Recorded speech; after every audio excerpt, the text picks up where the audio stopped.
When I was a kid, I used to think that no one did drugs. I used to think that parents and teachers warned me about drugs because they were paranoid.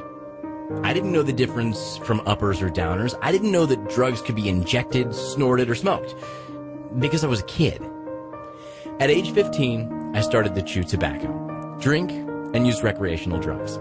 At age 17, I was sent to rehabilitation for 6 months, and I didn't graduate high school with my class.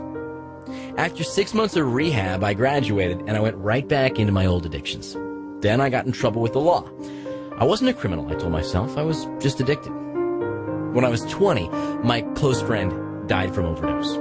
When I was 23, another friend of mine killed himself with drugs. I was starting to see a face of addiction that I never saw before.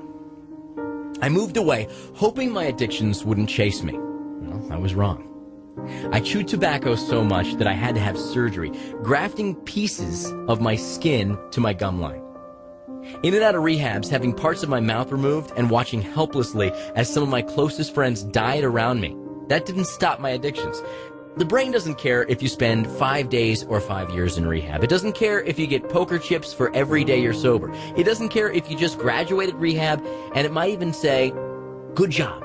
Now let's go get a drink." I've successfully managed my addictions to the point where I no longer desire them, and I can tell you why. It's because I learned about what they really are and how to manage them. There's a reason why rehabs have high recidivism rates. This problem is becoming more and more recognized on a national level. Many rehab programs require you to spend a few days, a week, or even months. Then you graduate, and they tell you that you're cured. You no longer have to worry about your addictions. You can now move on with your life, they say. If only it was that simple.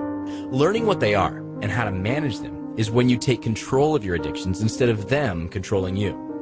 I went from an addict to an academic. I hold 2 degrees in business and psychology and studied rehabilitation counseling. I've worked at a counseling center, and I know what addiction is like and what it does to the brain. I'm convinced that the worst thing you could do to yourself and those you love is to keep addiction a mystery, thinking that it's some abstract notion that can be wished or willed away.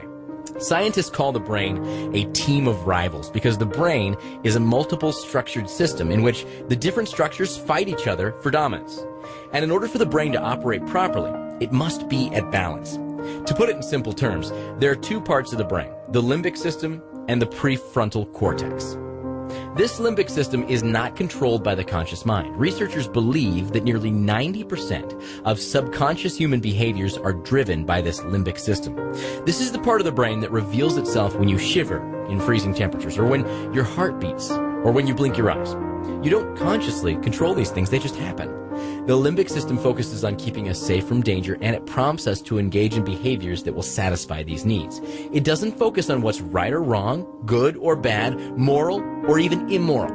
However, the prefrontal cortex of the brain does.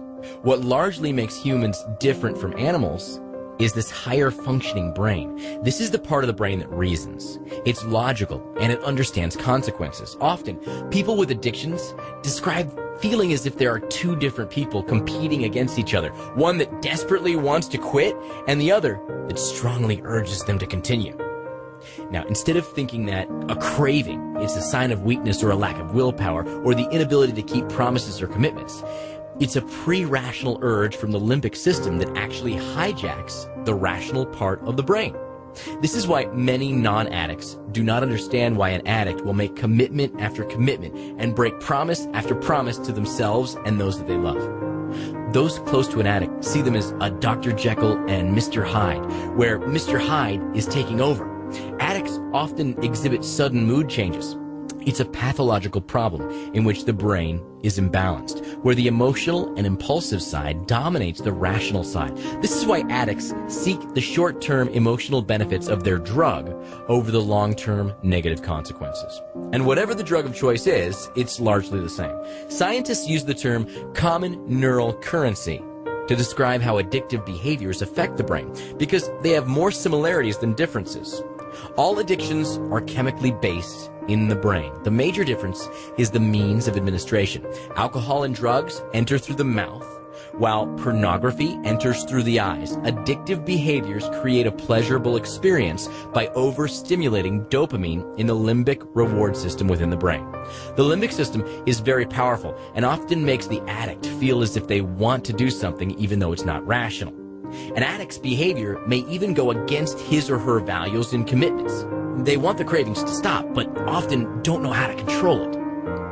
I know what it's like making commitment after commitment. I know what it's like to feel as if there's a different part of you that desperately wants to quit while the other urges you to continue. I know what it's like to have an increasing craving for a diminishing pleasure. I've been there. It feels like a losing battle. But that's because the limbic system predates the rational part of the brain. From an evolutionary standpoint, the reward system in the brain goes back 600 million years before rational thought. This reward system was found in anthropoids, invertebrate phyla, and mollusks.